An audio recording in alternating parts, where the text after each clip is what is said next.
The encampment on private property expanded over the years, according to Savares. Moylan said there were about 20 occupants on site. The Attorney General said the main reason for the initiative is to locate people to other places where they can receive the help they need. And that's great. The efforts provided are very much appreciated. However, this isn't the first time that homeless people were evicted from private property. It's a continuous cycle of being evicted from one place, relocating to another, waiting until eviction, and then relocating again. We need solutions that address the root of each individual's problem. An example is that for some, homeless shelters were restrictive. A curfew was imposed. Visitors were not allowed. Oh my goodness. That's awful, Jose. A curfew, no visitors? How dare you? Yeah. Other issues include the current high cost of living and the denial of food assistance to those previously convicted of drug use. Guam needs to do research on programs that actually work. There are some in the U.S. and some in other nations. On Monday, the Attorney General announced another initiative to enforce laws against panhandling on Guam. The Attorney General is urging people to report panhandlers to police and mayors or to send photo and information via WhatsApp. And I'm going to give you the number this time. I'm not going to give you the 671. You already know that. 797-7142. While panhandling certainly shouldn't be encouraged, people begging for money at roadside need other options. I have an option for them, Jose. Get a job. I used to see panhandlers that looked like they were really kind of up against the worst for wear. Torn, dirty clothes, not very cleanly themselves, really beat up shoes, etc. But and I haven't done anything scientific here. I just notice, and I see people out there panhandling that are dressed better than I am, which ain't saying much. We're in the wrong business. Exactly. Yeah, so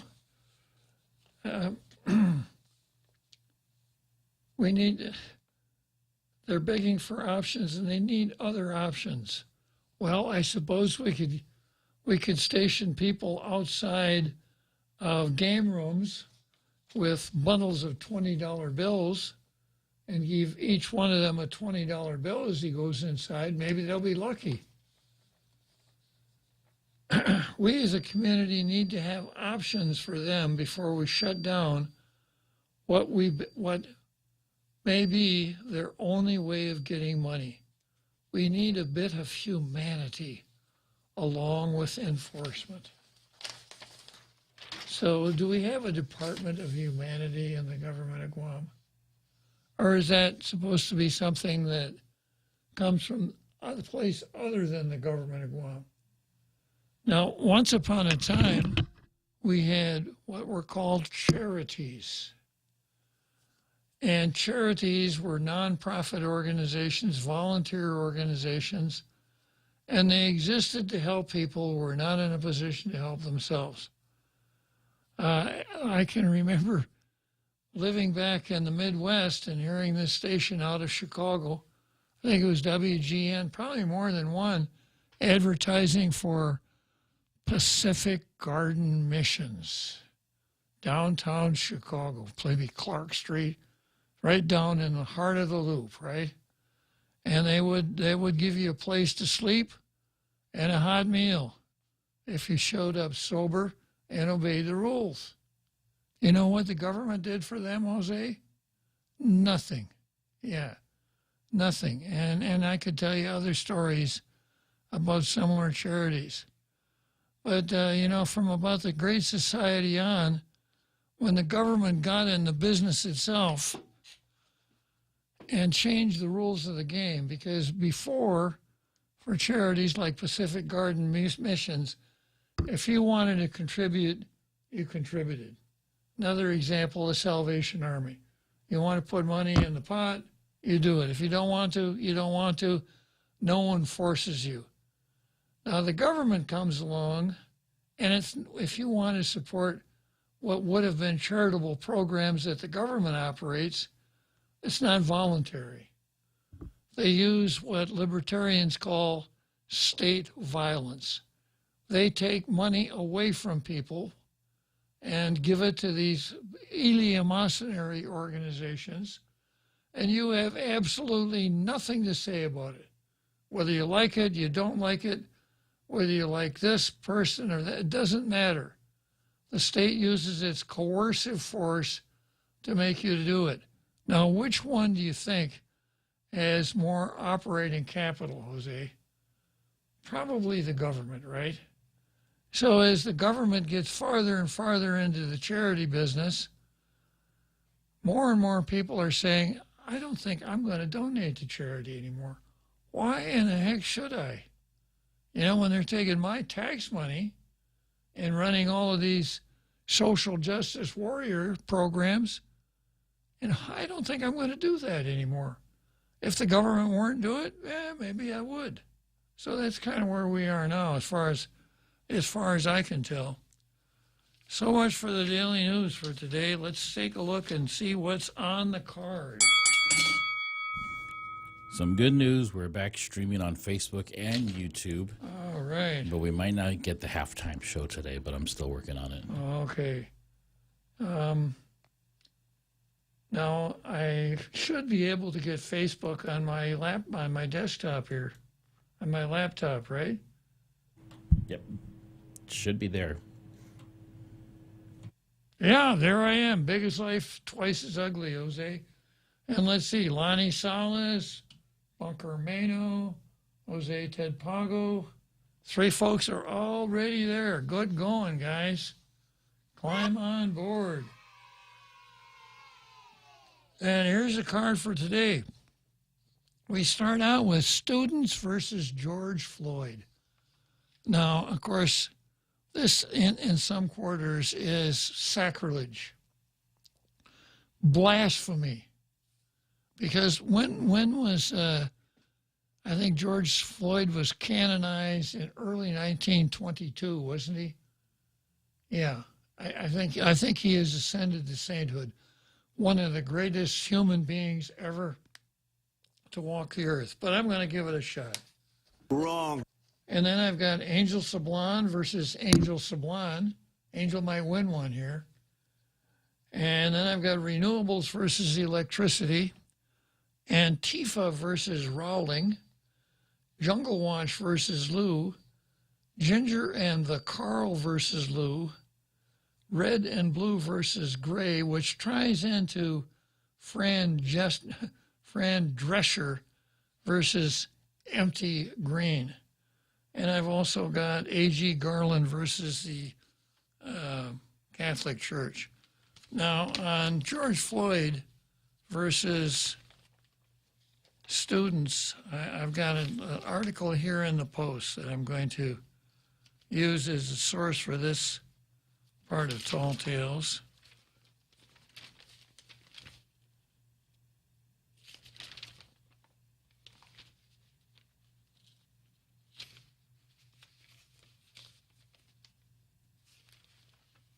Yeah, it's on page 12 of today's Post if you happen to have it handy.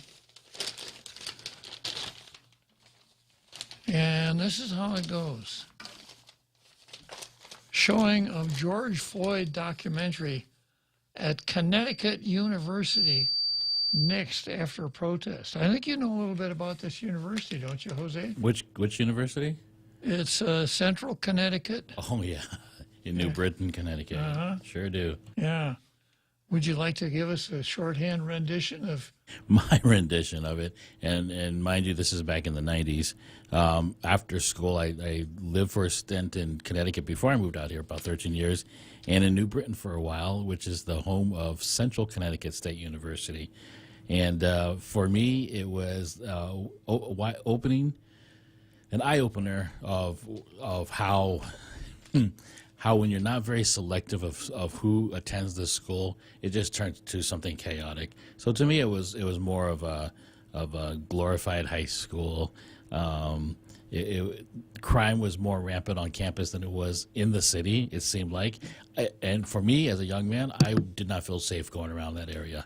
And that's pretty much how I would describe that campus. But you haven't told us the important things about the campus. How about diversity? Oh, yeah.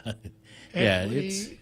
that's probably all a part of why it was like that, because there was it didn't seem like there was any merit to go there. It was just based on filling a quorum, right? Filling numbers. Filling a quota. Quota, there you go. Yeah. Okay, well, this is the article by Deirdre Montague. A group of Central Connecticut University students and allies protested the screening of the documentary. Here's the title of the documentary: The Greatest Lie Ever Sold, George Floyd and the Rise of BLM, to be hosted by the Turning Point USA student chapter, which ultimately canceled the public screening on Thursday night. One of the student protesters, Malia Hunt, said the group protested the film because they felt showing the documentary would be at the expense of many students' comfort, safety, and well-being. You can't show that movie because it'll make people uncomfortable, right? You know, when I was a kid and I didn't want to see a scary movie, you know what I did? I didn't see the scary movie. Really? That was imaginative of you, Jose. That was bright for my age. Yeah. A child prodigy. Yeah, so let me just check the First Amendment here. Congress shall make no law respecting an establishment of religion or prohibiting the free exercise thereof or abridging the freedom of speech or condoning any form of speech or expression which makes people uncomfortable. It's right here in the First Amendment, Jose. You got some weird version. Where's that horn, Jose? Yeah. That's what the First Amendment says. Yeah. So the title of the movie, The Greatest Lie Ever Sold, George Floyd and the Rise of BLM. I'm going to see if I can find the movie, but I think this would be a really good time for me to give you my version of what I think actually happened that day. And it probably would make a lot of these folks back at Central Connecticut uncomfortable. So if you're back at Central Connecticut, you may want to turn the volume of your radio down a little bit. So this guy named George Floyd, who's taller than I am and weighs probably 100 pounds more, Jose, he's a giant, pulls into a 7-Eleven with his drug dealer. The drug dealer needs cigarettes but doesn't want to go inside because there are warrants out for him, and he's afraid that somebody inside the 7-Eleven will drop the dime on him and he'll be arrested. So George Floyd said, I'll go inside. The drug dealer gives George a $20 bill to buy the cigarettes. The $20 bill is counterfeit. It's a good story so far, isn't it? Yeah. So George goes in there and grabs the cigarettes, presents the 20, and the clerk said, hey, wait a minute. This is counterfeit. I guess these guys don't deal with very good counterfeiters either, right? Abraham Lincoln is not on a dollar bill. Yeah, so he calls the cops. You know, passing counterfeit money is a serious offense. It's not like a spokesman for the police department parking in a no parking zone. That's not what it's about. It is a very serious federal crime, not an ordinary everyday offense. So 3 cops arrive, and they take George outside. And they're going to take George, put George in the squad car and take him downtown and book him for passing counterfeit money. Does this sound okay so far? Sounds like what happened. Yeah, they should have let him go, right? Yeah. So George, we find out later on, has taken every drug except castor oil. He's got all kinds of drugs in his system. And when the police officer tries to put him in the car, George starts to cry and says, "Please don't put me in there. I'm claustrophobic." And the cops assure him, "We're not, we're going to be gentle with you, et cetera." They're very, very gentle with him. And then George erupts into something called excited neurosis? Yeah. Excited, it's not quite the right word. Something like excited neurosis. It's a well-documented psychological malady that befalls people, especially when they're under the Kind of like a paranoia. Yeah, when they're under the influence of drugs.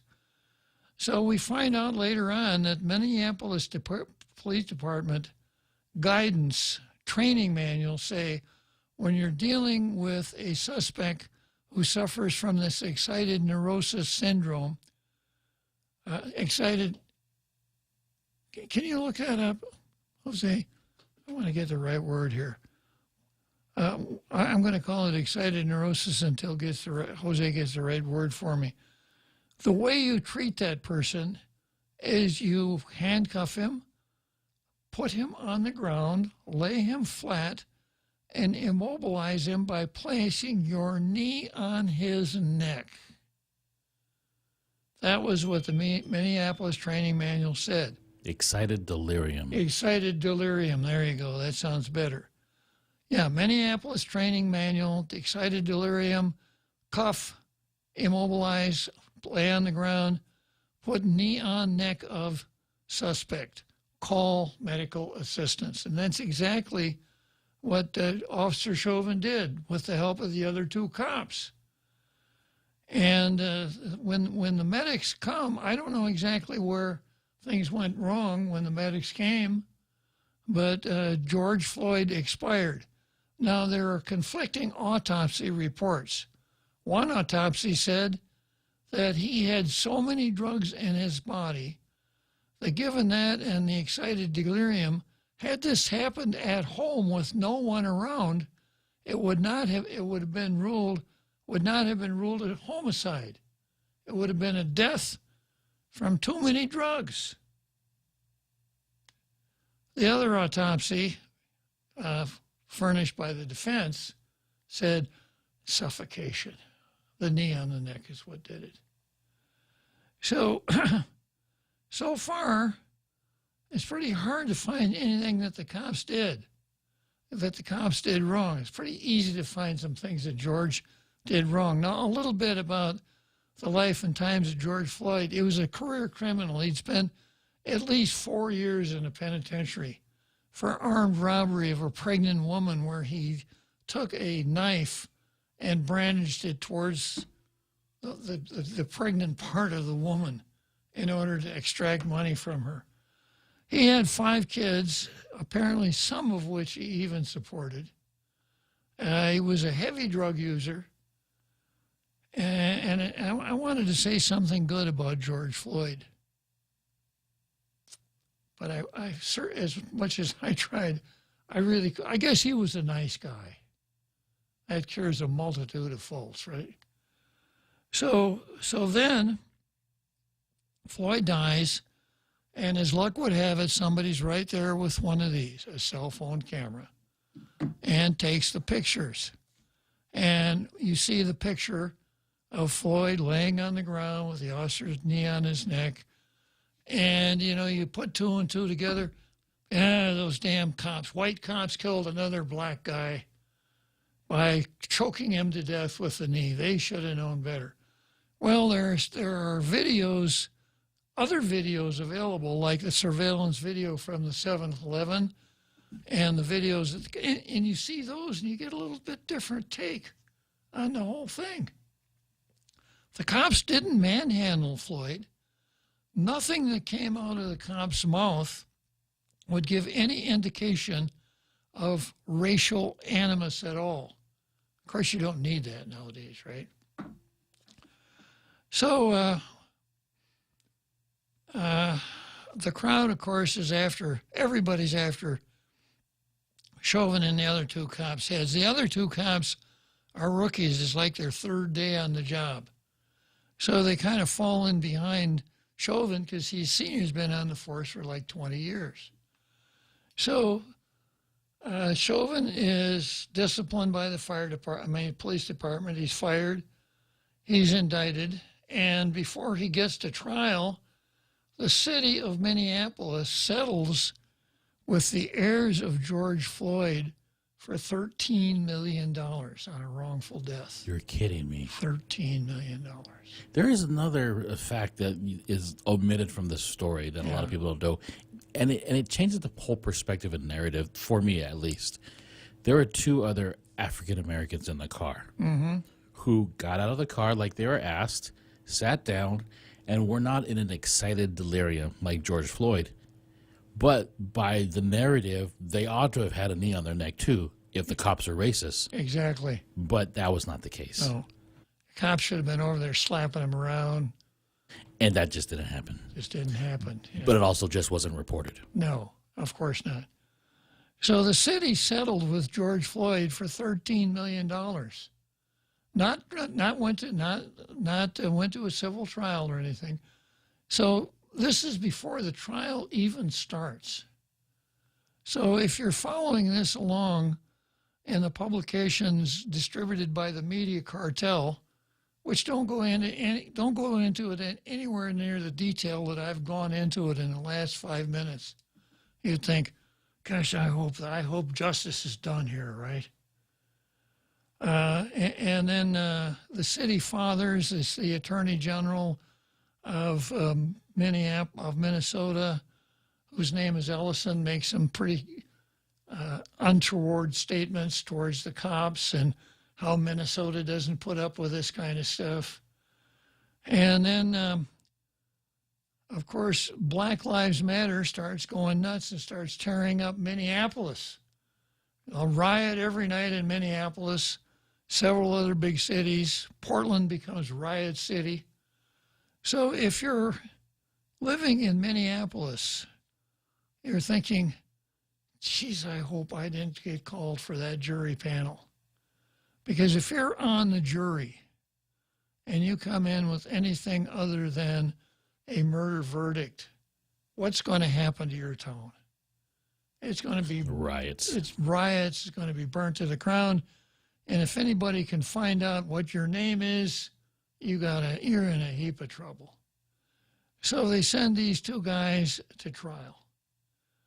And the jury found them guilty. Well, that's what juries do. He moved for a change of venue, which I thought if there were ever the basis for a change of venue, and the venue would have had to have been somewhere in Minnesota. It couldn't have been in another state, but Minnesota's a big state. You know, they could have sent him over to Moorhead, over on the Red River. Okay, let's take a short break here. The music event of the year. The Tumon Bay Music Festival is back, and it's better than ever, featuring soloists, choirs, small ensembles, bands, and orchestras from Guam, the Marianas, Japan, and the U.S. TBMF offers something for every music lover. TBMF 2023 is the place to be this March. Festival events will take place at various locations on Guam, so be sure to check out the schedule on tbmfguam.org. TBMF is a production of the Guam Philharmonic Foundation. See you there. Every company needs money to grow and take on the challenges 2023 will bring. That's why Bank Pacific's commercial loan officers stand ready to help you. We offer several programs tailored to assist companies to get to the next step or perhaps for a startup. Including working with SBA or GITA. Now we're banking on the future. Services to choose. Bank Pacific, where others put branches. Bank Pacific. We want to be your partner. Equal Opportunity Lender. Member FDIC. Credit conditions apply. Now, more Tall Tales with Bob Klitzkie. Spitting truth like watermelon seeds at a summer picnic. Call now, 888-TALK, 888-8255. Yeah, so they could have moved the trial to Moorhead, Minnesota, over by across the Red River from Fargo, North Dakota, and think what a nice TV series it could have been, Jose. Or down south to what's the name of the town where Spam is made? It's down near Albert Lee, Minnesota. Yeah. Yeah, as far away from Minneapolis as possible, out into a small town. Chauvin might have had half a decent chance at a little bit better outcome of his trial than trying it in in Minneapolis, where everything was going against him. Now, of course, before the trial even began, the hagiography of George Floyd had begun. They were studying him for beatification or sainthood or something like that. And, so many people, oh, he's such a hero, and what a sacrifice he made for us, and on and on and on. They gave him a Hollywood movie star style funeral. Everybody in the race hustler game was there. The Reverend Sharpton, the Reverend Jackson, on and on and on. And Black Lives Matter had been in existence, but this was the precipital event that really brought it up on the skyline. And of course, that was three people. One named Patrice Cullors, who had a video on the Black Lives Matter website that said that she and her two buddies, the founders, were trained Marxists. And they picked this up and ran with it and raised millions of dollars, some of which it looks like Patrice spent on her multi-million-dollar real estate empire. And, the whole country, it got so bad, the burning, et cetera, got so bad that it went even as far as Kenosha. Little old Kenosha that never made the mainstream news for any reason since American Motors closed about 20 years ago. That was the last time anybody ever heard of Kenosha. And the last time someone wrote a true story about Kenosha. Exactly, yeah. And that was the famous CNN camera shot where you had the reporter standing there with a microphone on camera with a blazing fire in the background, a building burning. And the announcer says, "Here I am at the mostly peaceful demonstration in Kenosha." Yeah, so it just completely fell apart. So now George Floyd is recognized as, perhaps, when the next thing will be when we talk about the founding fathers, Washington, Adams. You got to include George Floyd in there too, because the country really started with George Floyd. That'll be the next thing. You joke now. Yeah, no, I'm not it's joking. It's going to happen. Yeah. I can see it now. Yeah. Okay, so back to Jose's favorite college in Connecticut, Central Connecticut Student University. Students and allies protested the screening of the documentary, The Greatest Lie Ever Sold, George Floyd and the Rise of BLM, to be hosted by the Turning Point USA student chapter, which ultimately canceled the public screening on Thursday night. One of the student protesters, Malia Hunt, said the group protested the film because they felt showing the documentary would be at the expense of many students' comfort, safety, and well-being, especially students of color and other historically marginalized groups on campus. There was one marginalized group that was not present. Unborn children who were terminated in the womb. Exactly. But I digress. Yeah. Hunt said that as a young black woman, it was extremely triggering. That's all it takes. For her to have Candace Owens, the black woman who was the producer and presenter of the documentary, try to discredit and invalidate the murder of George Floyd. Candace Owens. Invalidate. discredit. To have them try to debunk Black Lives Matter as an organization and thus a movement, it was very triggering and infuriating, especially, as you know, as black students and as the black community. You know, diversity doesn't exist in mindset and thought, anything else, just No. superficially. Exactly. Exactly. We are really trying to continue to grieve and heal from that death. They're trying to heal from that death, Jose.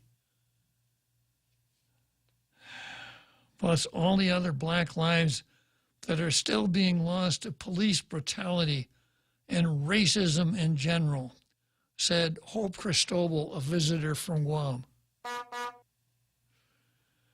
The description for the film says, quote, in the aftermath of George Floyd's death, the media concocted a narrative that justified a summer of worldwide riots and helped contribute to the rise of Black Lives Matter, who used the chaos to raise $80 million. The film reportedly examines Floyd's character and how the BLM donations were used. Oh, that will certainly discredit Floyd's death. Well, some of the protesters claimed that the Turning Point USA chapter is a white supremacist group. Well, you have to say that. What else could it be? Yeah, it couldn't be anything else. And besides that, it's one of the rules, you know.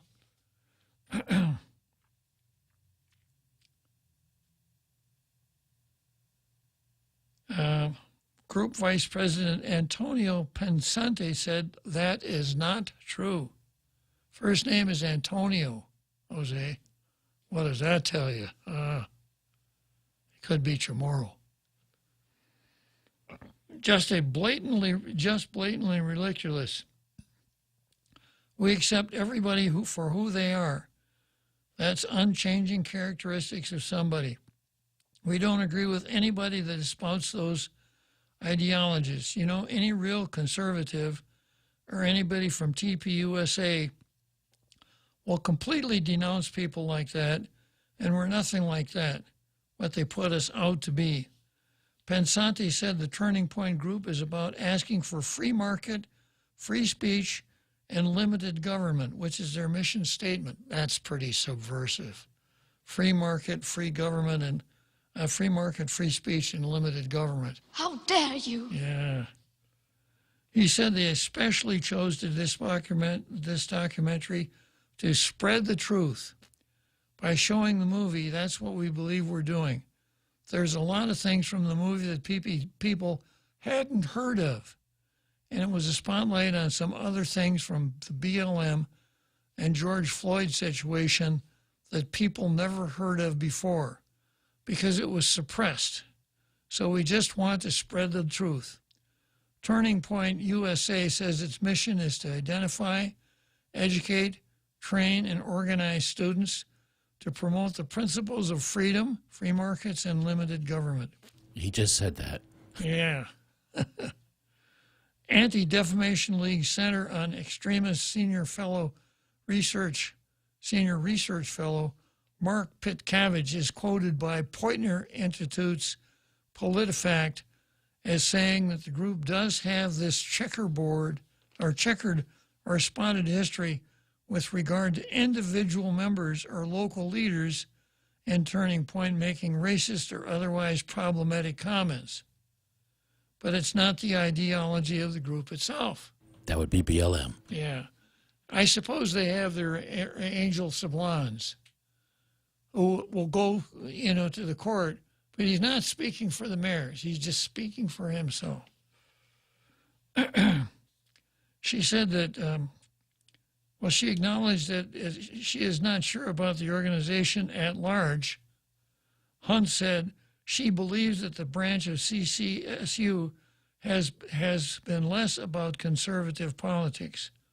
She said that she and some of the student protesters trying to speak with CCSU Turning Point student chapter about why some of their initiatives including attempting to screen this documentary and their November screening of, quote, What is a Woman? That's another one of their, what is a woman? That's a really good question. Yeah, probably only the brightest kids in school could answer that one, the biology majors. Except for those who are looking for a Supreme Court bench. Exactly. Yeah, the ones that want to go to law school probably couldn't answer it. Hunt described that movie as a transphobic film documentary, hurtful to students of color and LGBTQ students. Of course. That conversation, she said, did not go smoothly. But Pensante said his group spoke to the member of the CCU-SU Black Student Union who expressed interest in having another formal dialogue between the groups. We talked with one of the students from Black Student Union after the movie got shut down. He was very understanding with some of the things we're trying to promote. He wanted to meet with us on a formal level with his group and discuss it, sit down and talk, which we're open to and look forward to in the future. Ultimately, Hunt said that the group thought it was important to come out and protest because nobody else was doing anything about it. Well, yeah, we got to nobody's doing anything about it. Do you think if they stayed home, this wouldn't have gotten attention and it would have been a big deal? Probably.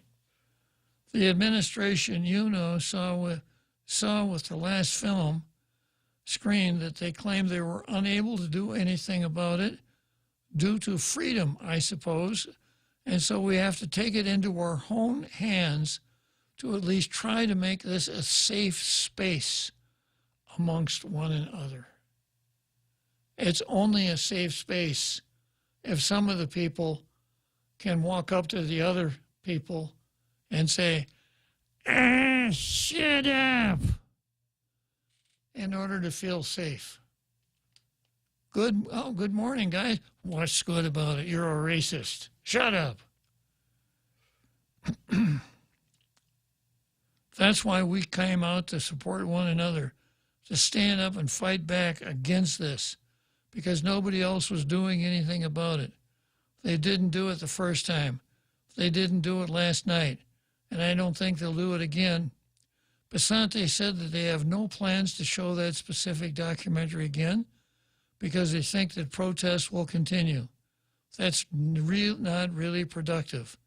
That's not what we want to see as students, as people from this organization. It's very disruptive and not beneficial. But we're probably going to show other movies at different points. So they're backing down. And we'll probably show the movie on a more personal level, just in our group. He also said that he wants people to know that his group is not racist, nor do they hate people. A lot of the people there were saying personal things towards us, like that we're racist and we hate people. That's not at all what we are. We love everybody, blah, blah, blah. CSU Associate Vice President for Communications and Media, whose name is Jody Latina. I hear she's Irish. Confirmed that the protest did take place outside and campus police on the scene made no arrests and no injuries were reported. Safe place. One of the most critical functions of a public university is to protect the rights of all students. The suppression of speech is a violation of the First Amendment. The documentary, no matter how objectionable, is speech, she said. This is refreshing. It is. Latina also said that while the content in the film in no way reflects the opinions of the university, suppression of speech will not be tolerated. She said that the university and authorities are investigating the incident to determine whether there was a violation of their code of conduct, as it had come to their attention that some of the protesters were not CSU students. Well, the hero in this story then is, what's her name again? Latina. Yeah, what's her first name? Jody Latina. Jody Latina. It's good. It's good to see that somebody knows what the First Amendment is all about. All right, let's break for the halftime show here. Half a day. This is Jade Uggan from Security Title, and in celebration of Tomorrow Month, here is a tip on dealing with your land. You might be thinking of giving part of your property to your child or another family member. Once you have subdivided the property and recorded the map, you will also need to record the deed transferring the title. Just drawing the map is not enough to make sure they actually own the land. Protehi I Tanonmu. When it comes to your family land, call the professionals at Security Title. We are here to help. For your safety and convenience, please listen to this message. Heavy haul transports for the new Ukadu power plant are occurring almost daily and will continue for the next few months. We encourage you to use alternate routes to avoid traffic delays. Alternate routes, project information, and live tracking are available at poweronthemove.org. Follow us on Facebook and Instagram and subscribe to receive Guam PDN text alerts. Doosan Ukadu Power and Doosan Enterability, thank you for your patience and support.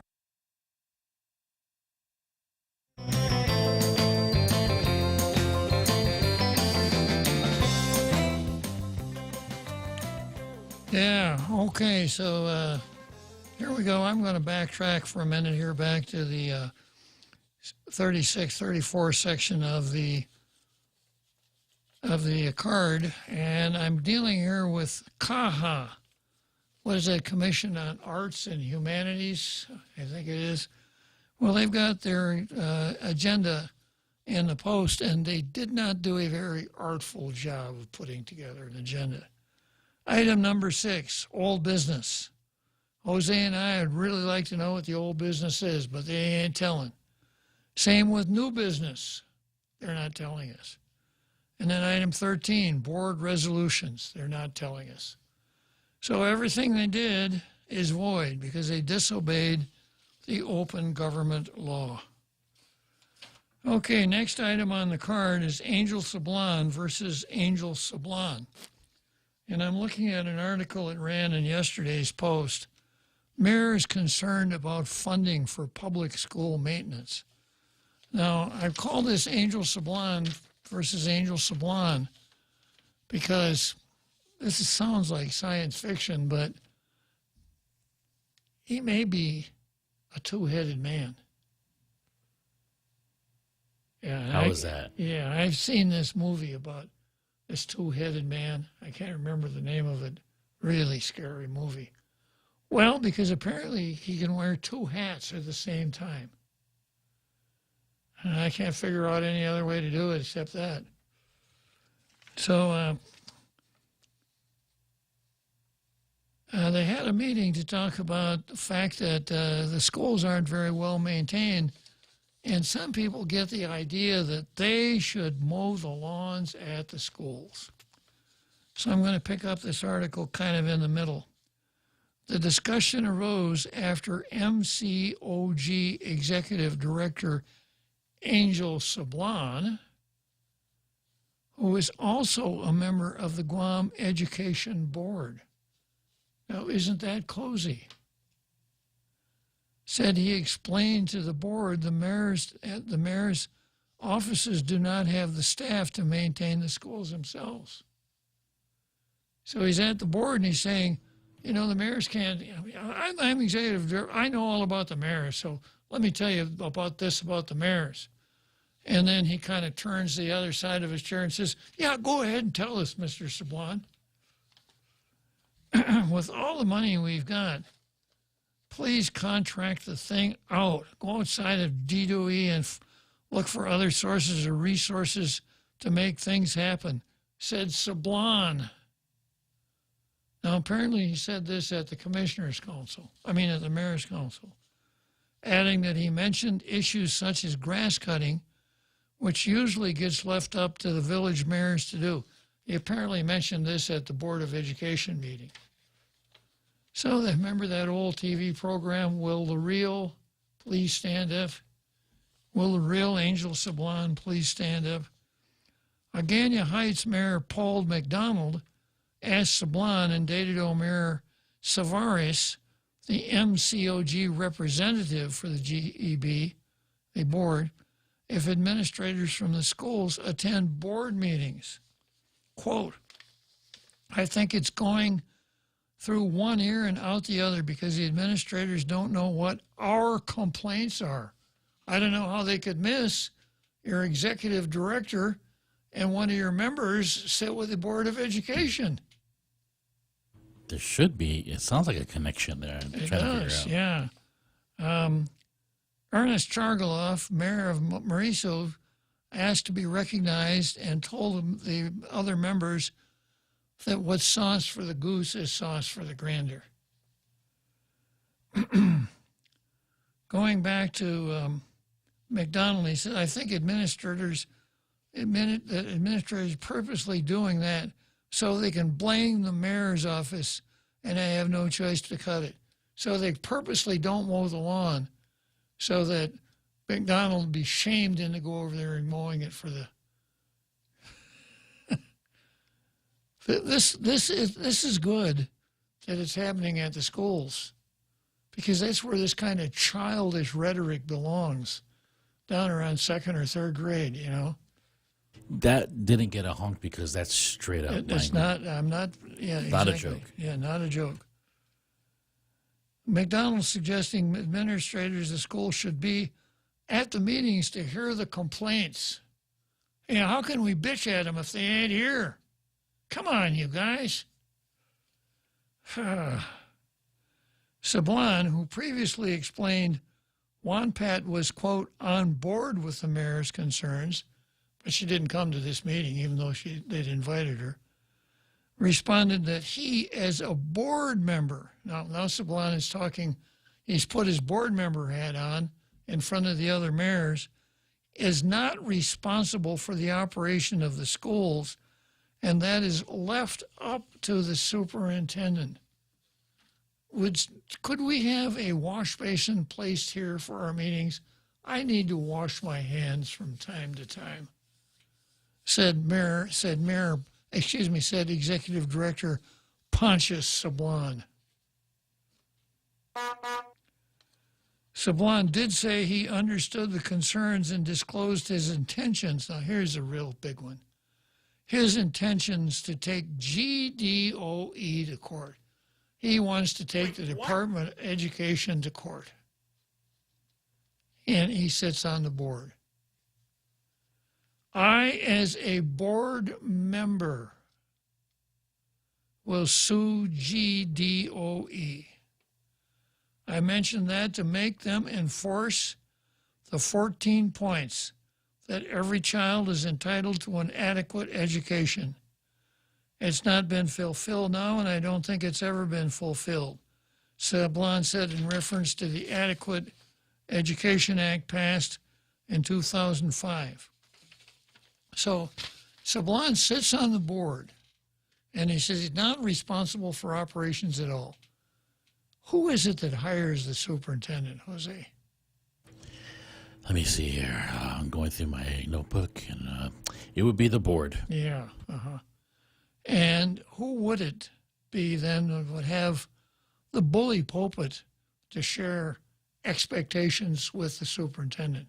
The guy who turns off the light at the end of... No, the board. Yeah. To say that he has nothing to do with... They can't involve themselves in operations, but they certainly have a role. When the whole school is going to hell in a handbasket, say, you can't blame me. I don't have any operational role here. I'm just a board member. And that's what you heard from the board members during the roundtable. We're not operations. Yeah. So we're going to not do anything. Yeah. We're going to say a lot. We're not going to do anything. Exactly. So Sablon then says he's going to bring suit under the 14 points. Well, if he has a child in school, he could bring a suit addressing that child's particular shortfalls under the act. Let me come back to this after the big halftime show, Jose.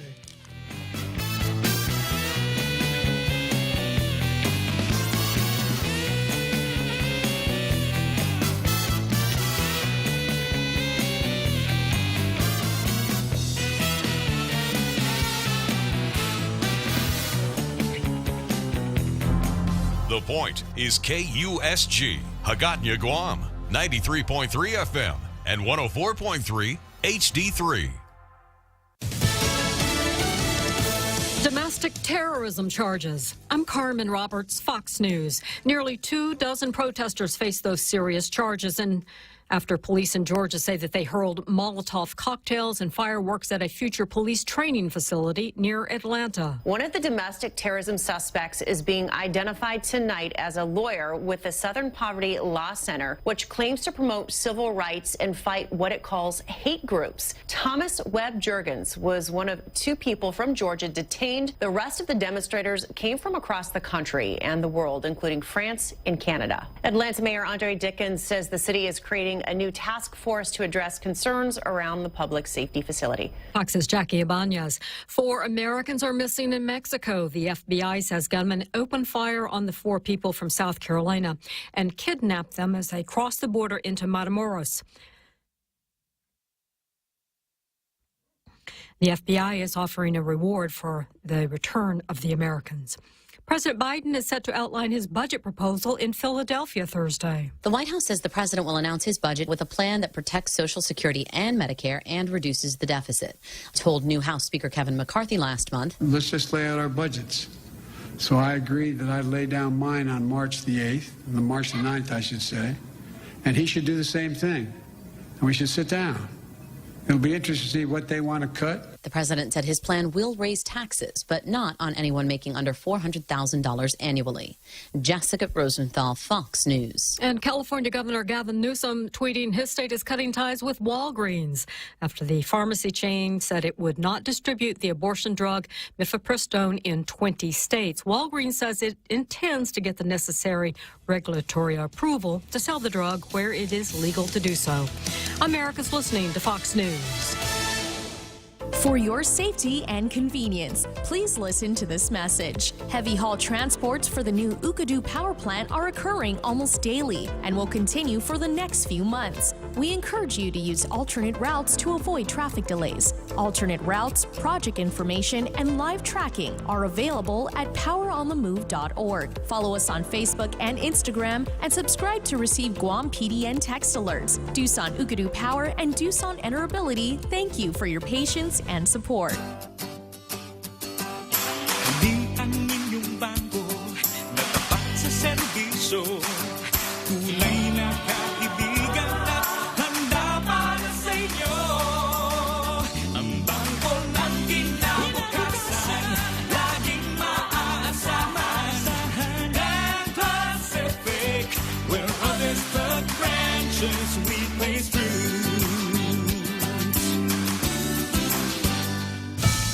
Workers at meat packing plants are suing their employer over what they say is the lack of protection from COVID-19. A lawsuit's been filed in an Arkansas court accusing Tyson Foods of failing to protect workers during the early days of the pandemic. The suit, filed by 34 Tyson workers, former employees, and family members, say the Arkansas-based company's negligence and disregard for its workers led to emotional distress, illness, and death. They cite the company's knowledge of the seriousness of the virus as it ordered its corporate employees to work remotely and suspended business travel. A congressional report indicates at least 59,000 workers at meat processing plants contracted COVID in 2020, with nearly 270 deaths. Rich Dennison, Fox News. The FDA is warning about a worldwide recall of eye drops. PharMedica USA is voluntarily recalling 2 lots of its purely soothing 15% MSM eye drops over sterility issues. The FDA points out that use of contaminated eye drops can result in eye infections that could lead to blindness. A former 90s sitcom actor is running for Congress in California. Ben Savage, who's claimed fame as his role on Boy Meets World, is launching his campaign to run for an open seat currently held by Adam Schiff. Schiff is running for the Senate seat being vacated by the retiring Dianne Feinstein. Savage, a Democrat, says he wants to help restore faith in government. Just last year, he ran for West Hollywood City Council and lost. Savage became a household name in the 90s for his role as Corey Matthews on Boy Meets World from 1993 to 2000. He's also the younger brother of Fred Savage from the Wonder Years. Tom Rigotti, Fox News. Adidas may resort to burning as much as $500 million worth of Yeezy sneakers after cutting ties with the rapper Ye, formerly known as Kanye. The Washington Post reports that's one resolution to its dilemma of not being able to sell them. I'm Carmen Roberts, and this is Fox News. Get ready for the music event of the year. The Tumonde Music Festival is back, and it's better than ever, featuring soloists, choirs, small ensembles, bands, and orchestras from Guam, the Marianas, Japan, and the U.S. TBMF offers something for every music lover. TBMF 2023 is the place to be this March. Festival events will take place at various locations on Guam, so be sure to check out the schedule on tbmfguam.org. TBMF is a production of the Guam Philharmonic Foundation. See you there. Family Finance has been serving the people of Guam since 1959, and they will continue to be there for you in the years to come. Whether you're looking to get a personal loan for that summer vacation or paying off those long overdue bills, Family Finance has got you covered. Apply for a personal loan from $1,000 up to $4,100 by calling Family Finance in Hagåtña at 671-475-4545, Upper Tumon 671-647-5626, or in Dededo 671-633-4473. Listen to The Point anytime, anywhere on Odyssey. Odyssey is your new audio home for all the music, news, sports, and podcasts that matter to you. Find your favorite stations like The Point and discover more. Music stations, local and trusted news sources, sports talk and team coverage, plus today's biggest podcasts. Find it all on the Odyssey app. AUDACY.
Back again. Unfortunately, technical problems are such that we cannot do the Rogues Gallery today, but we'll do it tomorrow for sure, right, Jose? Yes, sir. All right, so back to the two Angel Sablons.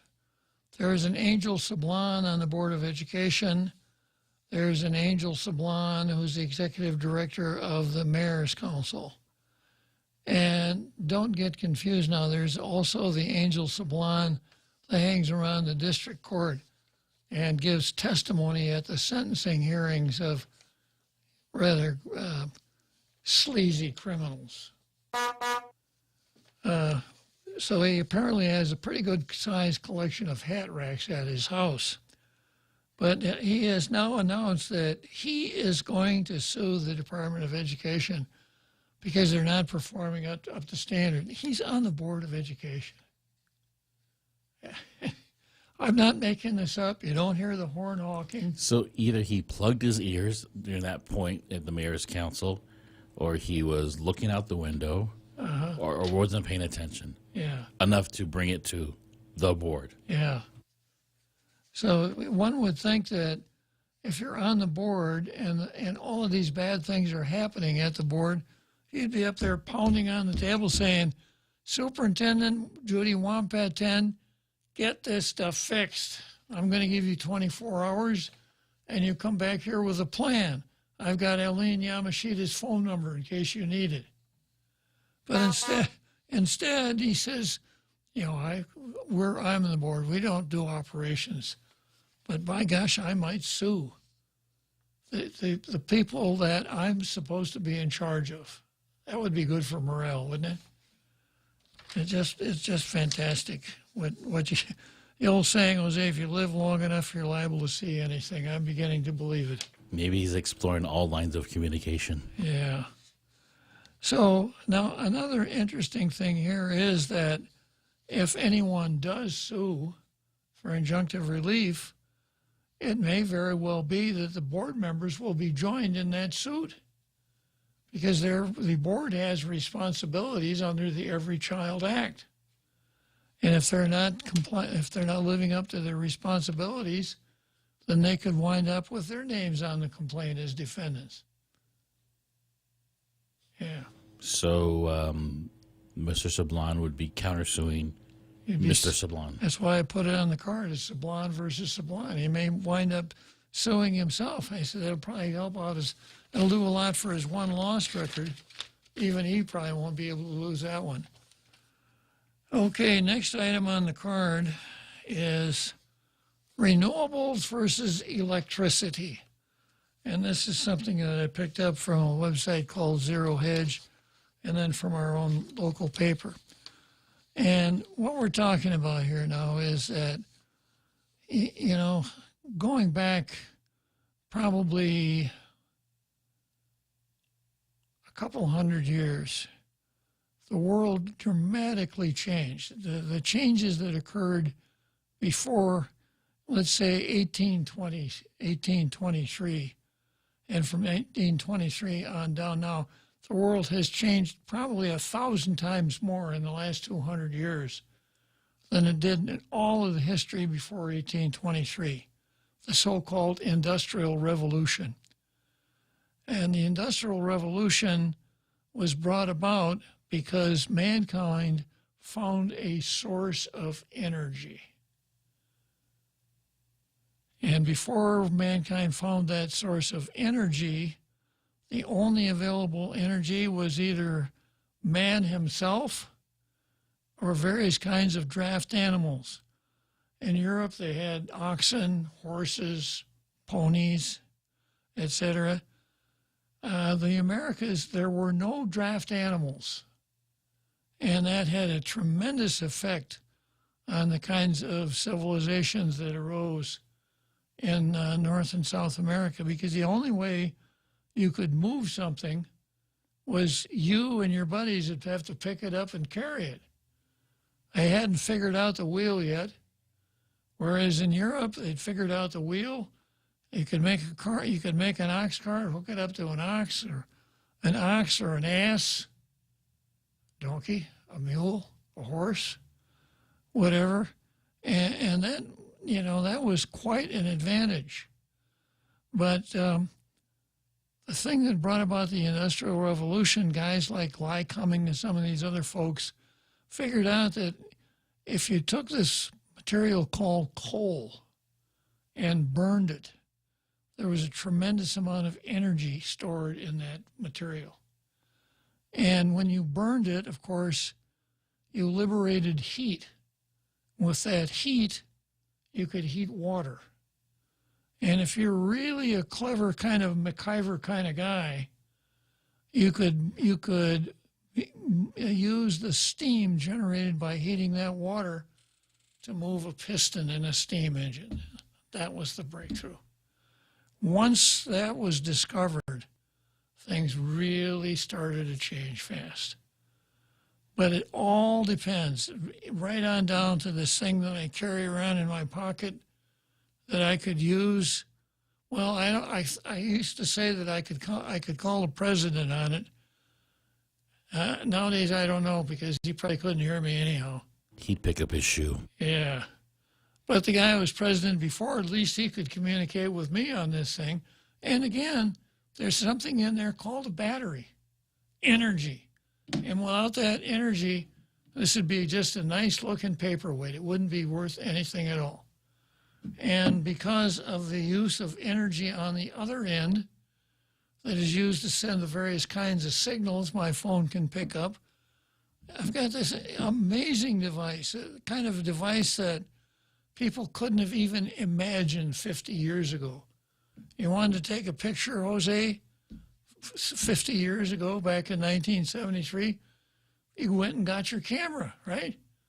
No one would have ever gone and picked up a phone and said, I'm going to take your picture. Yeah. It's amazing just in a span of years, how you would be limited in how many pictures you can take, and now we have too many. Yeah. Yeah. So all of these things, all of our modern civilization depends on energy. And I was talking with a guy the other day, and I wish I'd written this down. I got to look it up, keep this handy. But, dynamite is a tremendous amount of energy. You light a stick of dynamite and boom, right?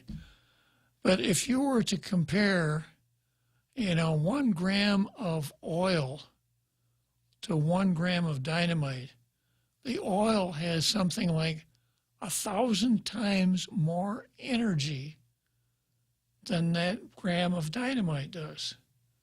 Now, of course, the dynamite energy is liberated much faster, but the oil has a whole lot more energy, and that's the secret.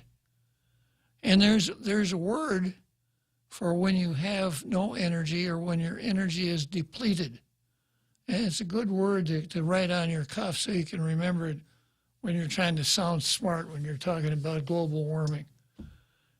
Entropy. Yeah. So I'll say this cup here. It's a nice cup here. Give me a side camera, Jose. Yeah, it's a great cup, isn't it? Now, to take all the raw materials, the clay and the stone and all of the things necessary to make this cup, there's a lot of stuff in it. But the key ingredient is entropy. Is energy. It takes a lot of energy to turn these materials into the kind of thing you can make a cup out of, and then fashioning and shaping this cup with this handle, etc. Takes a tremendous amount of energy. And the cup, you can fill the cup with coffee or water or whatever, and it's a great device. Now, if I took that cup and threw it on the concrete floor, it would break into 1 million pieces, right? But it's okay because I could easily put the pieces back together, right? No, I couldn't. Entropy, because the energy necessary to put that cup together has been wasted. And until you can bring that much, actually more energy back, you can't do it. So what I'm driving at here is energy is not, this thing that we talk about when we're smoking cigars and joking around. It's everything to our way of life. If all of a sudden, all of the energy that we rely on could be turned off, we'd be back to the Stone Age in a heartbeat. So we have discovered, we've known it for a long time, but we finally decided that there are ways that we can make commercial use out of it. That the sun, which is in a sense a ball of energy, it's like a slowly detonating hydrogen bomb 8 minutes away from us, and it sends rays down here that are energy. And we know that anything that causes movement, moving water, moving air, that's energy. And we learned how to harness the water a long time ago. In the beginning of North America, so many cities were located on rivers, creeks, etc. Because if you had moving water, you could build a mill. You build a water wheel, the water flowing over the water wheel turned the wheel. You could turn wheat into flour. You could do a lot of stuff. You could turn apples into cider and so on. So we've been using water power for a long time. Wind and sun only recently to any extent. Now, of course, if it's the sun, we don't have to dig it out of the ground, and we've deluded ourselves into thinking that we don't have to pay for it. Because I could walk outside right now at 17, 18, and there'd be plenty of sun out there, right? Just catch it in your hand. It just comes on, it shines on me. I don't have to make any effort at all. So, in a sense, when you compare the cost of sun to the cost of oil or coal, it's a lot cheaper. Now, of course, the fact that it's emitting from the sun and striking the earth doesn't put it in into a place where you can use it to cook your dinner. It's a lot more complicated than that. But it can be done, and you all know where I'm going with this, that solar panels can turn sunshine into electricity and so on. Wind turbines can turn the moving wind into electricity. Once you got electricity, the uses are unlimited. And of course, the really smart guys amongst us are thinking, we need to stop burning coal and start using wind and solar because they're cheaper. And then besides that, the environment. Now, we've been sold this song and dance that burning oil and coal puts carbon dioxide into the atmosphere and is causing our climate to get warmer, which is causing the oceans to rise, winter storms to become, just all, your dog to lose his hair, on and on and on, right? And I have not signed up for it. I hear what they're saying, and I know that I'm told that the science is settled, and all of the really smart people have taken a vote and agreed on this. But well, there you go, consensus. Yeah, it's consensus, but I ain't buying it. But and this is the motivating factor for a lot of folks. Let's quit burning coal and oil, and let's start using solar power. It's good for the environment. It's free. What are we waiting for? We should tear down all those power plants tomorrow and go to solar power. Now, I'm not going to mention Clint Rigel's name here just yet. I'll get to him a little later on in the program. But I told you a couple days ago how he cost us millions of dollars because he dragged his feet on one of the oil-burning power plants that we need to stand up in order to take us where we want to go with renewable energy.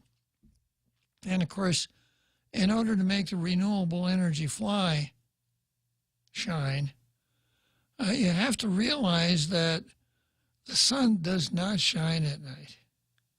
But you're going to need power at night. In fact, I could get along in the daytime without power a lot easier than I can at night.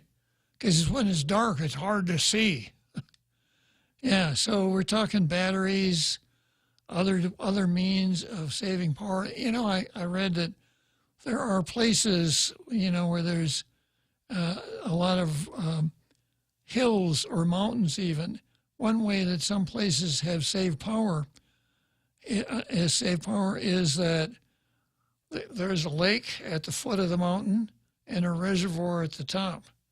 So in the daytime, when they're generating more power than what they need, they pump water from the lake to the reservoir up on top.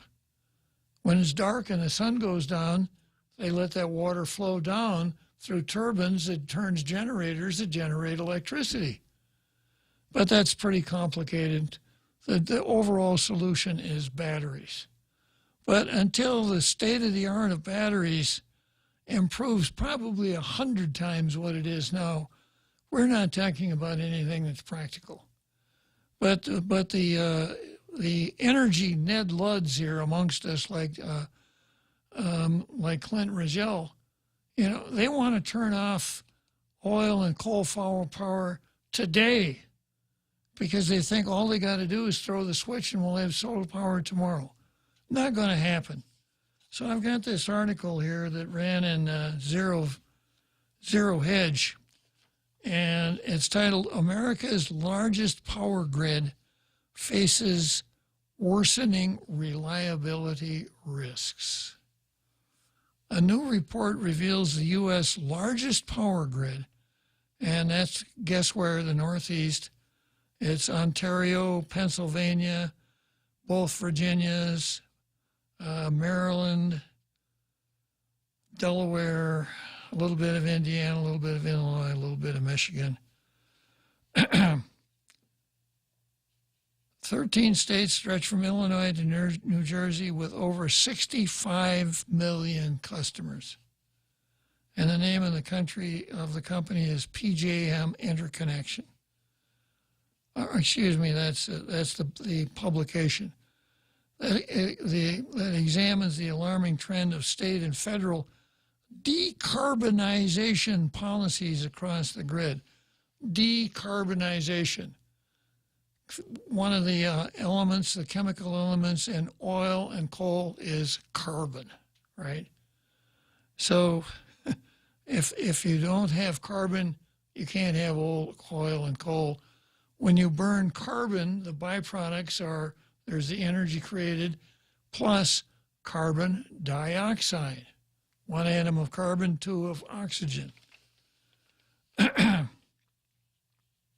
They face increasing reliability risks during the transition due to a potential timing mismatch between resource retirements, load growth, and the pace of new generation entry, which is a very convoluted way of saying what I just said a minute ago.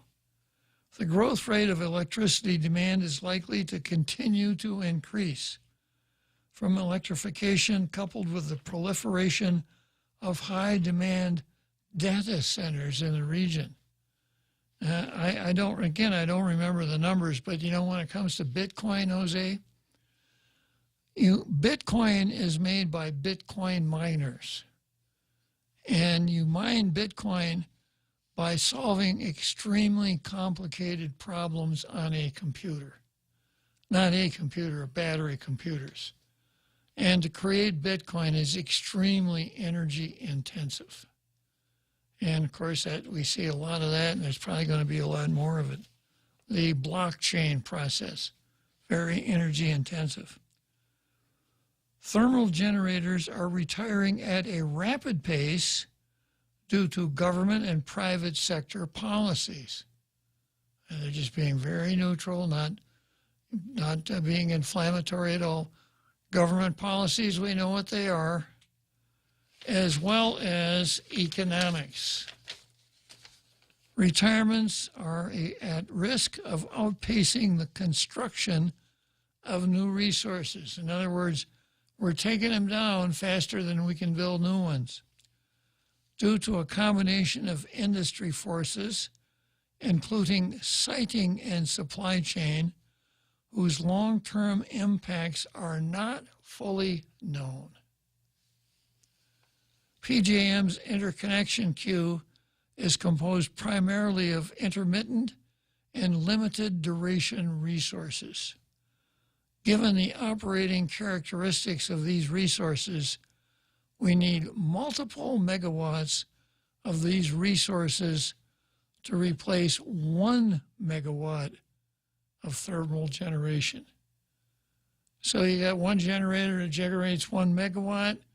You got one solar farm generates 1 megawatt. That ain't enough. You got to have several. For the first time in recent history, PJM could face decreasing reserve margin should these trends continue. A significant problem with the green transition is adding renewable power, such as solar and wind, are unreliable forms of power generation. Combining this with rapidly retiring fossil fuel power generation units will reduce generating capacity by about 21% through 2030. A fifth of the generating capacity is going to be lost. The report pointed out that the current pace of adding new power generation wouldn't compensate for the retirement of coal and natural gas fired generation amid soaring demand. Lights are going to go out there, folks. What's clear is PJM's grid is becoming less dependable and will probably worsen in a transition to a decarbonized future. So the decarbonized future, at least for that part of the country, is also going to consist of a de-electricity future. Okay, and I got to tell you, we're so much better off here on Guam.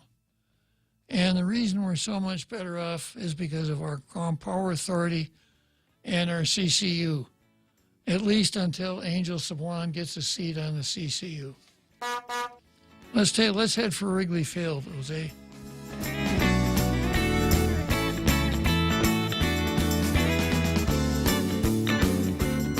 For your safety and convenience, please listen to this message. Heavy haul transports for the new Ukadu power plant are occurring almost daily and will continue for the next few months. We encourage you to use alternate routes to avoid traffic delays. Alternate routes, project information, and live tracking are available at poweronthemove.org. Follow us on Facebook and Instagram and subscribe to receive Guam PDN text alerts. Doosan Ukadu Power and Doosan Enterability thank you for your patience and support. This spring, shop on over to the Micronesia Mall and enter to win. Redeem receipts totaling $10 or more. Scratch for a chance at instant prizes from Burger King or Foot Locker. Or receive a grand prize entry form for a drawing on May 6th for a chance to win a new Toyota Tacoma 4x4 SR5 off-road package with lift kit from Atkins Kroll Toyota. 10 lucky runners-up will get $250 gift certificates from Goodwin Travel and Tour for tickets to Philippine Airlines. Shop more, win more at the Micronesia Mall. Follow us on Facebook and Instagram for more.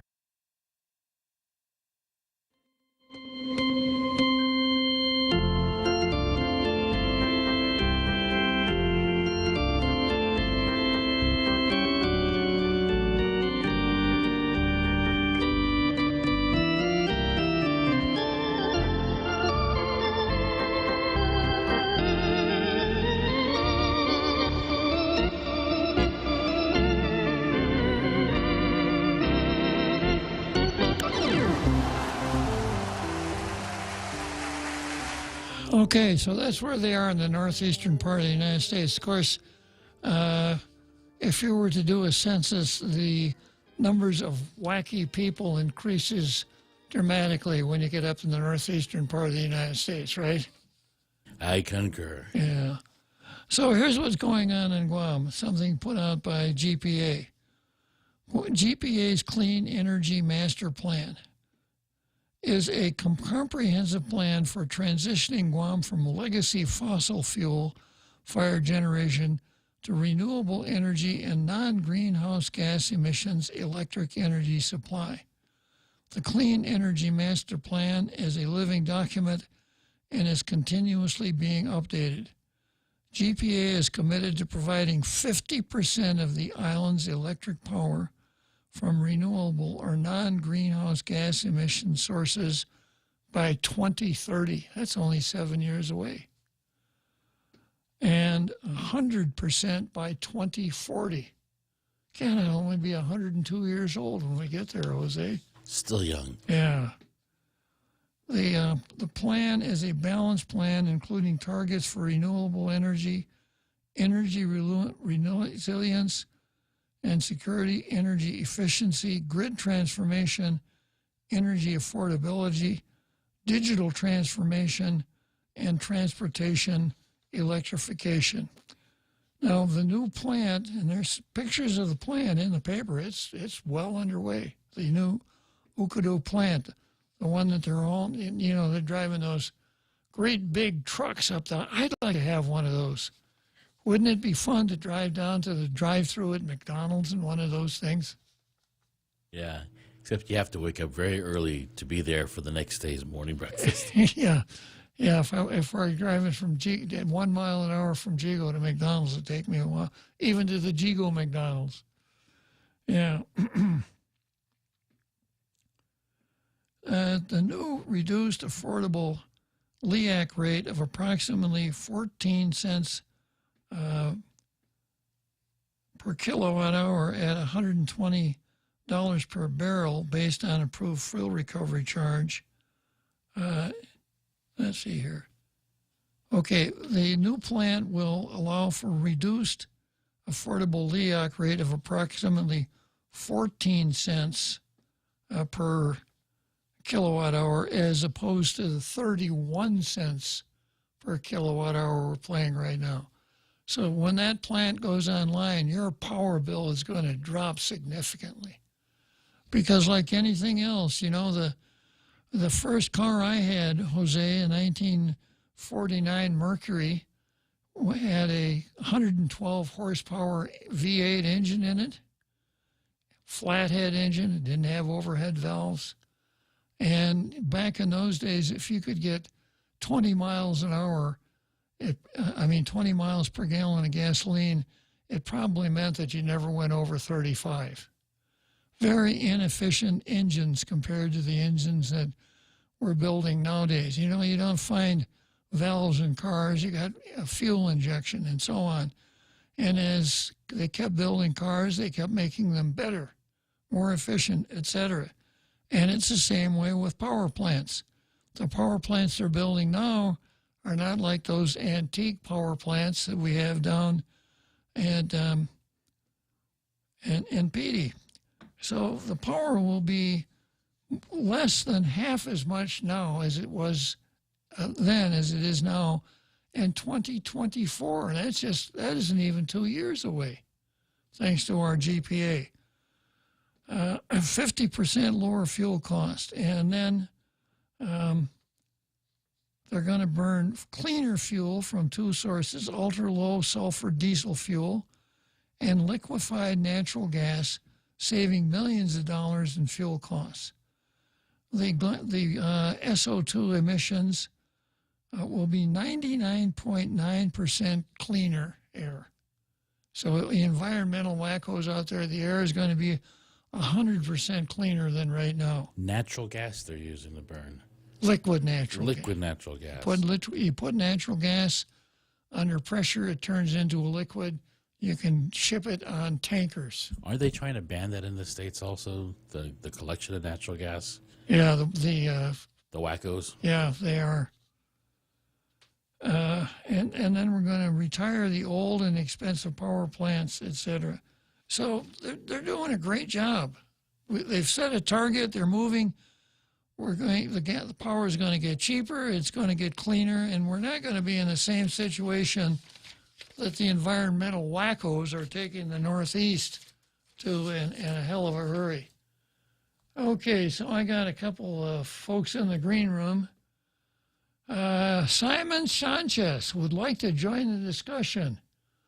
Does he know anything about power generation, Jose? I asked him, and he was kind of coy about it. Yeah, he didn't want to. Maybe, well, we'll take a chance on it. And then we've got Ken LG, who's probably going to tell us about what a wonderful thing waste to energy would be, burning trash and generating electricity with that. We'll wait for Ken. Simon, do you know anything about power generation? No, I just fooled you all into thinking I might. I apologize, Your Honor. I didn't catch the beginning of the show, so I just kind of walked into the tail end. But you and I have had some discussions. But as I posted there, never put all your energy eggs in one basket. And there's a place for renewables, and as I think you were articulating earlier, renewables aren't completely environmentally clean, right? Because of what it takes to make panels and stuff has environmental impacts. But we also know that burning oil can be really expensive. So not burning oil can work in the favor of all of us ratepayers, even if you have to environmentally challenge the environment by making solar panels, right? We're doing two things. As I just posted, I think Guam will be burning some type of oil for a long time, and that's why this new generator is dual fuel. It can burn this ultra-low sulfur diesel, which is 50% more expensive than what we used to buy, and it's what's already producing the 99% cleanliness, because the environmental wackos said we want clean air, even on Guam, where our air flows, the closest neighbor is 1,000 miles west in the Philippines. Yet we're, because we live in America, we're bound by that same rule, and we couldn't get an exemption. So we're buying the most expensive fuel to clean the air to benefit the environment, which here in Guam is really a highly questionable policy that we're forced to comply with. But the new generator will do one nice thing. It's going to reduce the amount of oil we burn from 1.8 million barrels a year to 800,000. And just as you described, 1 million barrels a year less oil or natural gas being burned, whatever source you use, a significantly less energy source than we are using now. And that's good because that will lower the price of power to everybody. In fact, what you're describing is we not only will be able to pay for the new generator, we'll still be able to, the fuel savings will pay for the new generator and still lower the power bill. And that's a win-win for everybody. And that's why we're building it. And we're going to combine it with solar, but we're not, we've accepted the legislature's wisdom of going to 100% by 2045. My attitude is, well, let's get to 25, and then let's get to 50, and let's just work our way. Because I think technology is actually going to benefit us when they get battery storage to be more cost-effective and efficient. Then that's actually going to be the real paradigm shift to renewables. Because as you know, the wind doesn't blow all the time, the sun doesn't shine all the time, and batteries can step in, but they're super expensive. That's why we're having a generator. But even if we hit 100% in 2045, and Typhoon Simon shows up the day after we hit 100% and knocks off 25% of our solar panels, we still have that generator that we bought in 2024, and it's got a 50, 60-year useful life, and it's still going to be here because Guam's like a boat, and I've never met a boat owner with only one engine. Right? You better have more than one way to make energy when you're in the boat, when you're on a boat, or when you're on the island of Guam. And that's the strategy, is to have reliable power, which is why we use both technologies. And we'll see if technology takes us to 2045. And if it doesn't, we still have a generator that can burn two fuels. The air is already much cleaner because, well, I'm sorry, it'll be much cleaner when that generator's on and we finally turn off Cabris. And Cabris is old and it needs to be replaced. But the big opportunity is this new generator is so much more fuel efficient. It'll burn so much less fuel. And then the solar farms are being built, and we have plans to build another 300 megs of solar. That's very capable on Guam, which will burn even less oil and be fixed costs, rather than, like a mortgage, rather than oil that goes up and down, as we've seen in our lifetime.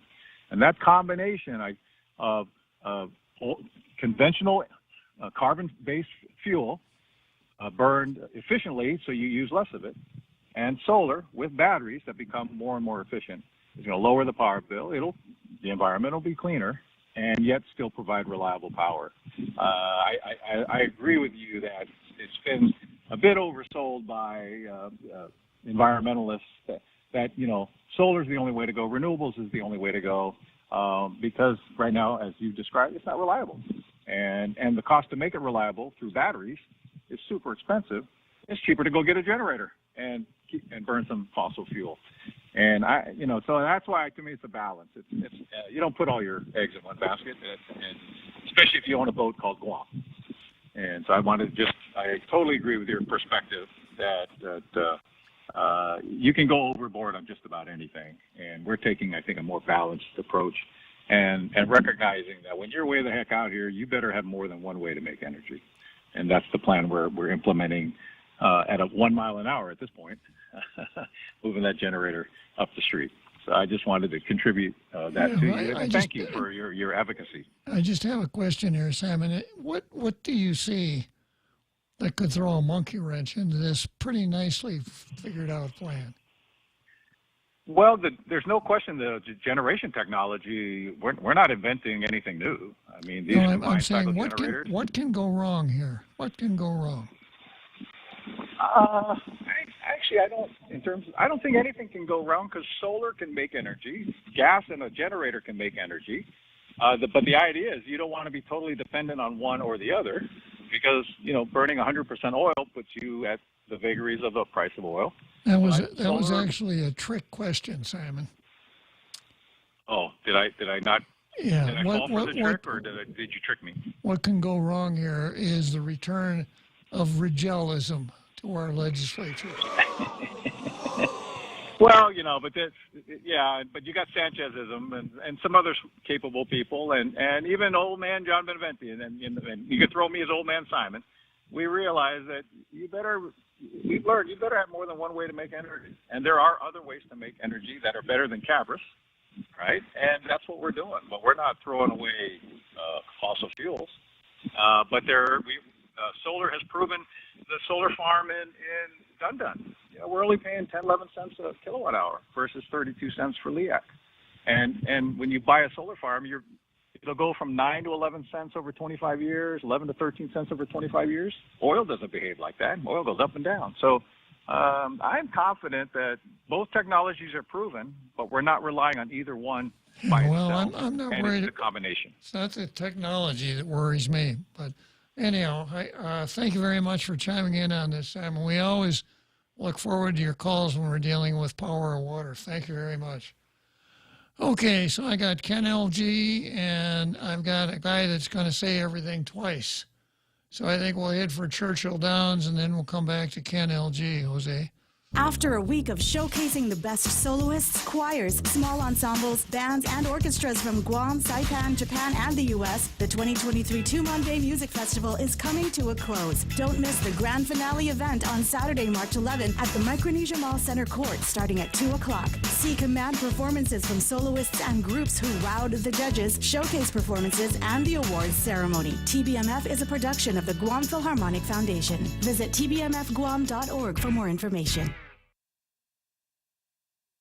They've been crowned Guam's best Chamorro food restaurant for 9 consecutive years. Experience Chef Peter's candied salmon over scallion coconut rice, octopus tinactac, Chamorro platter, and their award-winning gourmet burgers. Or if you're looking for something healthy, try their keto-friendly menu. Come and enjoy Mezcla's half-a-day service at their Hagatna location from 11 a.m. to 2 p.m. for lunch, 5:30 p.m. to 9 p.m. for dinner, or 10 a.m. to 2:30 p.m. for their famous Sunday brunch.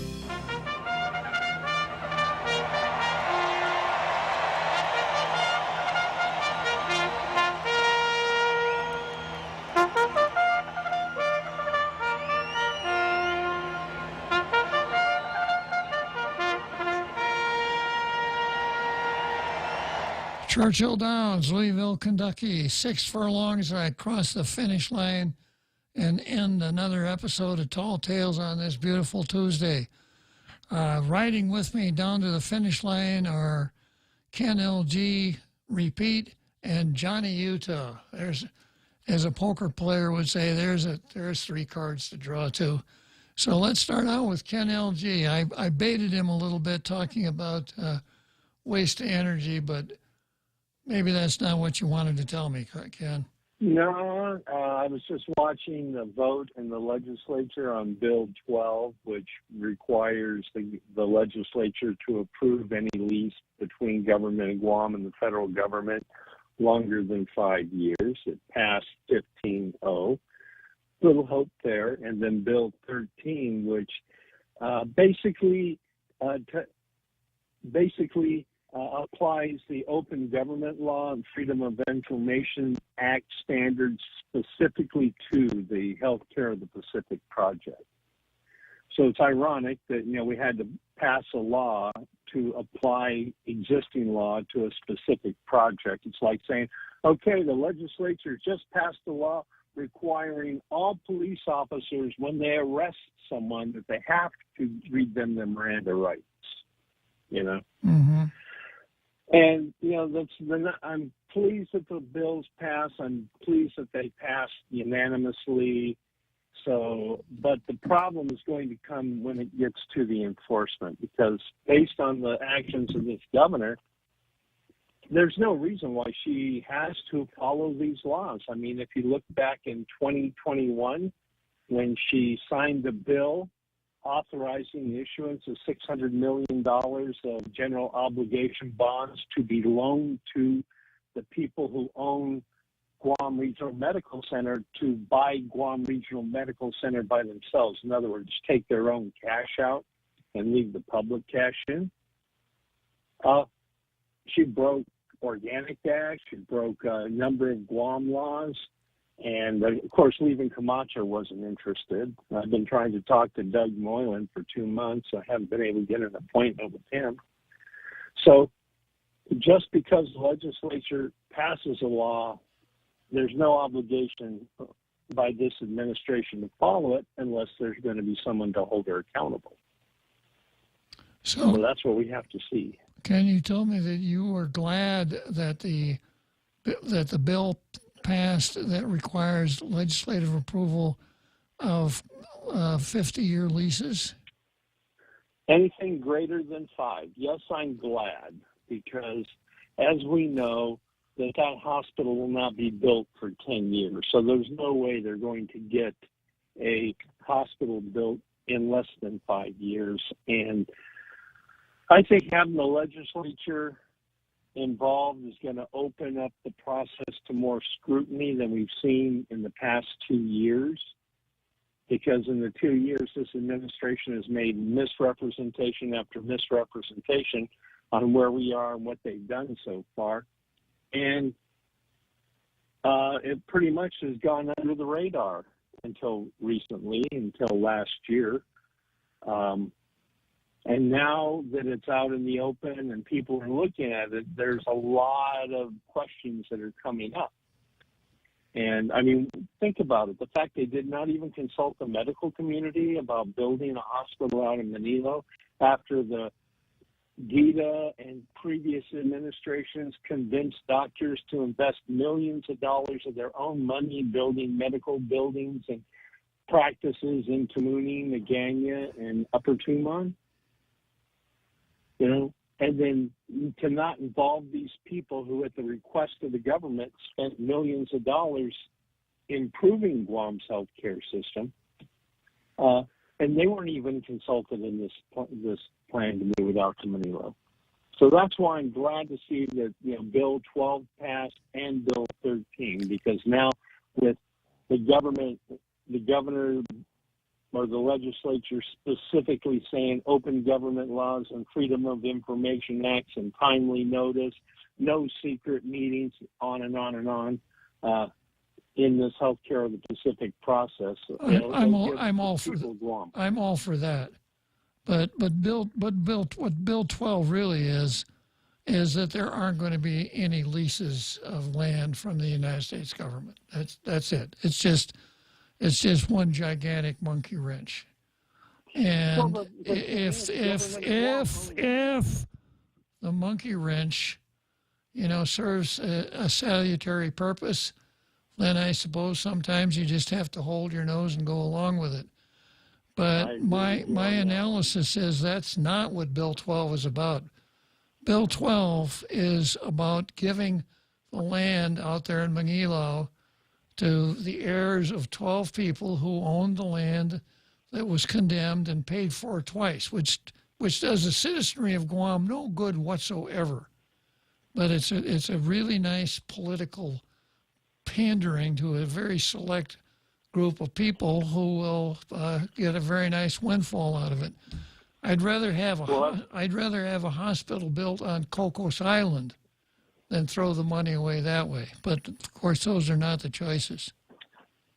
Well, that's going to open up a can of worms if that ever happens, because when we look at the hundreds of families who have lost thousands of acres of land through government of Guam condemnation, and they have not been paid, and my family is included in those, we've probably lost close to 40 or 50 acres of prime real estate that was condemned by government of Guam, and we have not been compensated. So how can we compensate one group of people without compensating every group of people? Well, the one group of people have been compensated twice. When the national government took the land, they had to pay just compensation, and then in 1978, we paid them all again.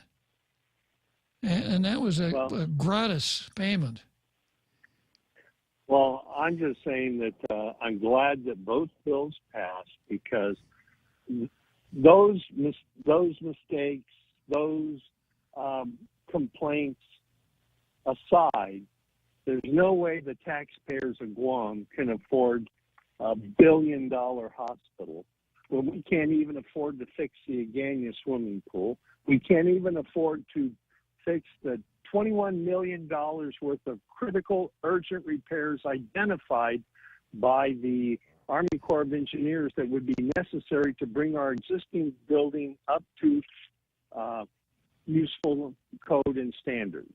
If we can't afford that, how can we afford $1 billion on a hospital? How can we afford to spend $100 million? They're talking about a lease. How can we afford to spend $100 million on top of an operation that loses $50 million a year, as it is?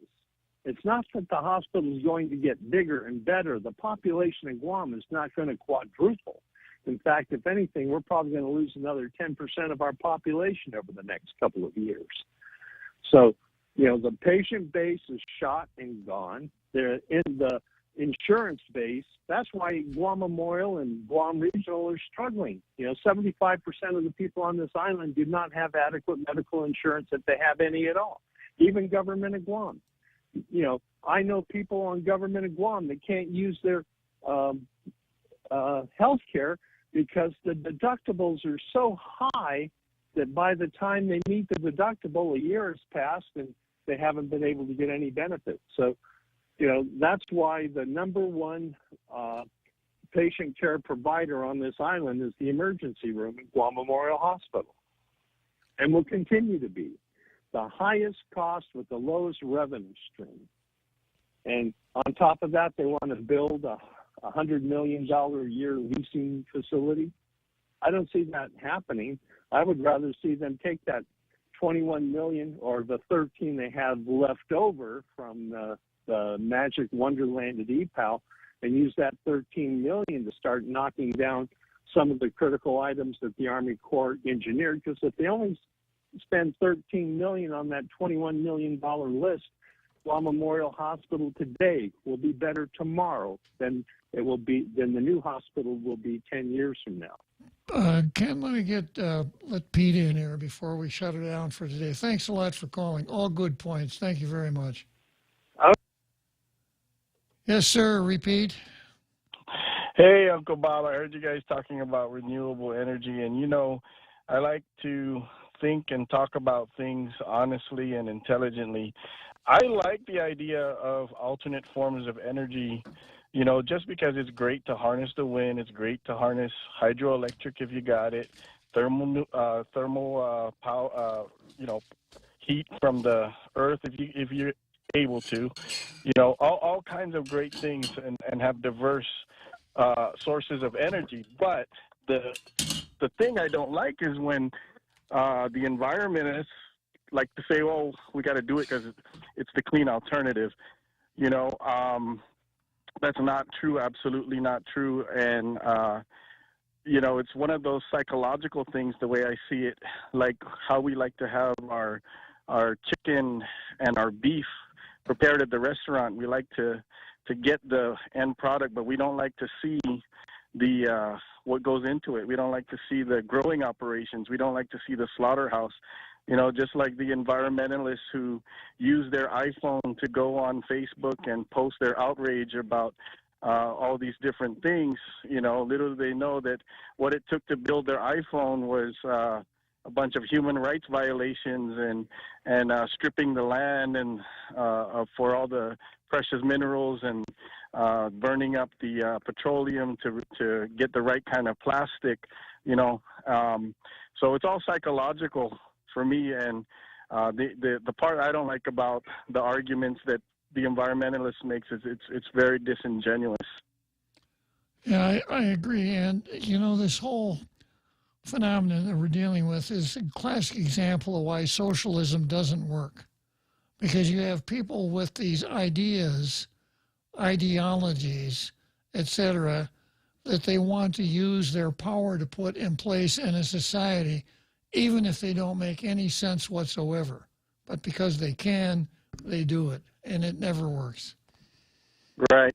Like I said, I like the idea of harnessing alternate forms of energy, but don't lie to me about, why we should do it. Good point, Repeat. Thank you very much for giving us a buzz today. Always a pleasure talking to you. Stop. Okay, just about time to say goodbye to our president, Jose. Yes, sir. What do I got? 10 minutes? 10 seconds? Right now. All right. Where's my camera? There it is. Let's go, Brandon.